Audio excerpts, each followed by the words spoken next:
Today we're out here at Purdue Ag Center in Wanata, Indiana, which is in northwest Indiana, looking at some of our research plots and trying to scout for tar spot following the hurricane weather that has just moved through. If you look at the plots behind me, we have early planted corn that was planted around April 25th, and then we have a later planting around middle of May. So you can see our growth stages are ranging anywhere from V10 to V12, and then tassel silking stage here in northern Indiana. If we talk about the southern part of the state, which is a little ahead of us, they're probably approaching maybe R2 in some of the areas, but definitely in full silk and tasseling stages there. What we're looking at is, what are the diseases what diseases are active, and what we need to do if we need to put a fungicide spray out.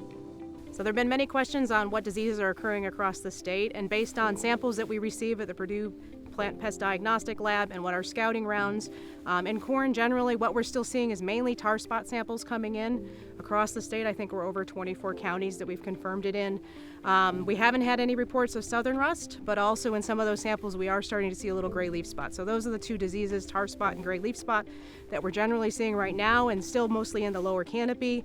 And we're monitoring for the other ones as samples come in. It's important to try to determine what diseases we have that are occurring in the crop canopy.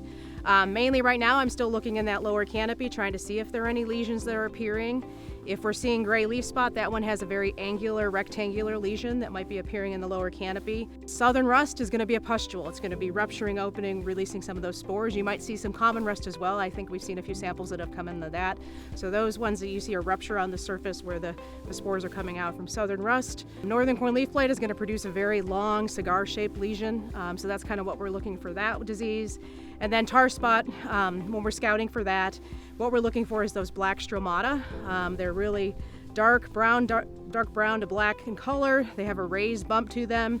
Generally, if you flip the leaf over, you can see that it's grown through the entire leaf, and there's usually a spot on the back side. I tell growers and scouts to keep an eye on it, try to make sure they have tar spot, so rub that spot, because tar spot, it's actually, the pathogen is actually growing within the leaf tissue, so it's embedded in that leaf. Whereas other things like insect frass, which I've still received a lot of false reports of that, should rub off. If you're not sure, again, that's what our clinic's here to do, is to examine those leaves and confirm what diseases that are present in the canopy. So here we're kind of showing some leaves that we found in these plots behind me, where we have some tar spot stromata. You can see there's really black raised bump there. There's one here that has a really large lesion that is growing through that leaf tissue. Again, this leaf is probably leaf number 6 on that corn plant. Here, if we look at some other leaves, you can see there's probably 100 different spots forming on this leaf.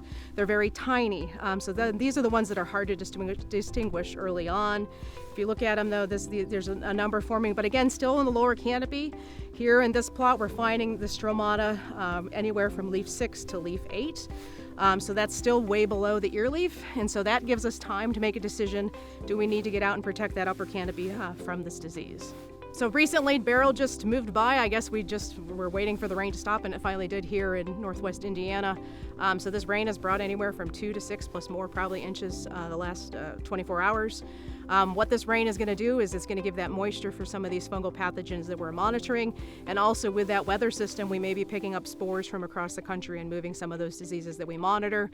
So in another couple weeks we might start seeing some southern rust being blown up from those southern states that have already confirmed it. In our areas where we've had tar spot already active, again, those spores maybe have been picked up and moved around, and so then they'll be depositing on new leaves. And potentially those stromata it's going to take us 14 to 21 days to see those infections, so it still may be another couple weeks before we see the new infections that may come from spore movement around. So generally, a VTR1 has been a good timing in corn across the corn belt for controlling diseases.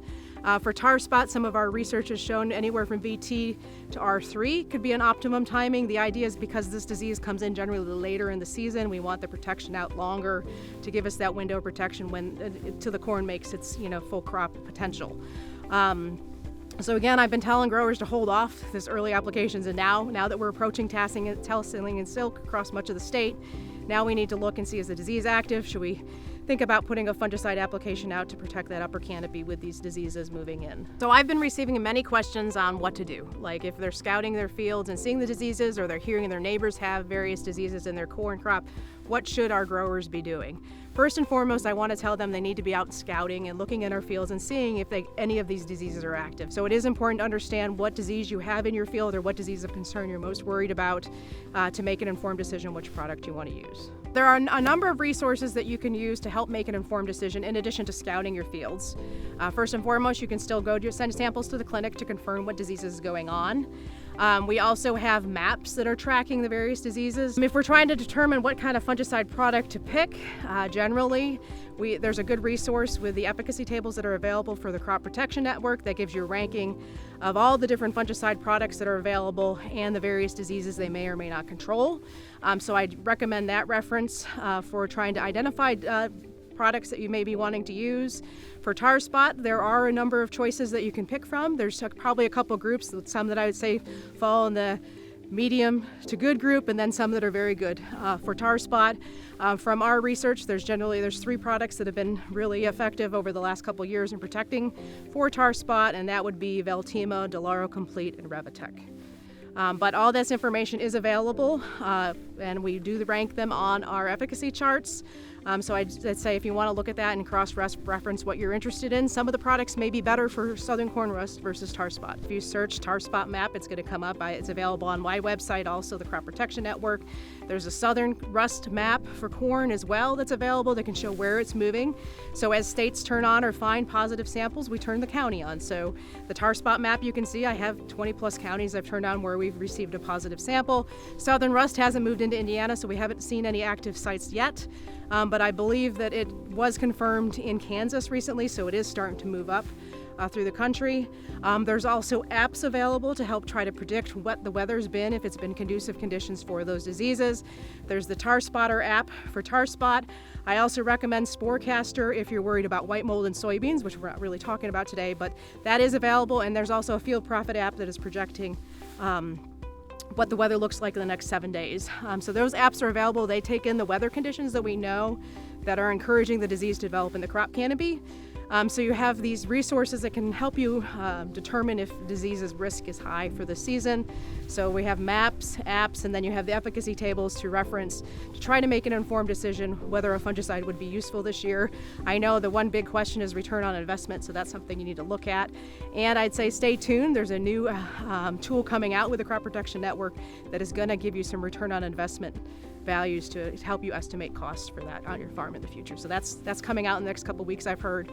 So another tool that may be available to make an informed decision.